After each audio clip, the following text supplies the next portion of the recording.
হে guys welcome back to my YouTube channel. আৰু আজি মানে কলেজত যাই আছোঁ, মানে কিবা এটা কাম আছে, কৈ আছোঁ কি কাম। প্ৰথমে আহি গ'লোঁ কলেজত, আৰু চলি প্ৰায় আহিব ধৰিছে, আৰু আহি কেনে এনে মানে সখৰেম খাৱাত লাগছি, মানে গাছত সখৰেম কেইটামান আছে, তাকেই পাৰি পাৰি খাব। আৰু তাৰপিছত আমাৰ কামটো হ'ল ধুতি পিন্ধা, মানে আজি বিহুৰ প্ৰেক্টিকেল আছে, সেইকাৰণে ধুতি চাৰ্ট পূৰা মাৰি ল'ব লাগব। আৰু মই ধুতি পিন্ধি আছোঁ, মোক এটা পিন্ধি দি আছে, মানে ধুতি পিন্ধিব ভালকৈ নাজানো। আৰু অলপ দেৰিকৈ মানে মোৰ লুক ৰেডি হৈ গ'ল, মানে বঢ়িয়াকৈ পিন্ধি ল'লোঁ। তাৰপিছত এন্দেও পিন্ধি আছে, মানে ফাল্টু কৰি আছে, কিবা কৰি আছে। এফালে ছাৰে মাতি আছে, যাব লাগে তাড়াতাড়ি। এন্দে মানে ফাল্টু কৰা লাগছি, ইয়াতে ভিডিঅ' কৰিব, কিবা কৰোঁ। ময়ো ভিডিঅ' কৰি আছোঁ বাৰু, সেইটো ডাঙৰ কথা নহয়।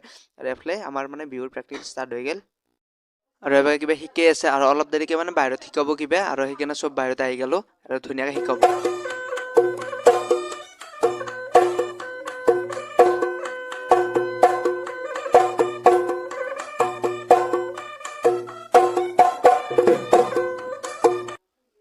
ফাইনেলি চব শেষ হৈ গ'ল, এতিয়া আৰু ঘৰত যাওঁ। তো বাই বাই।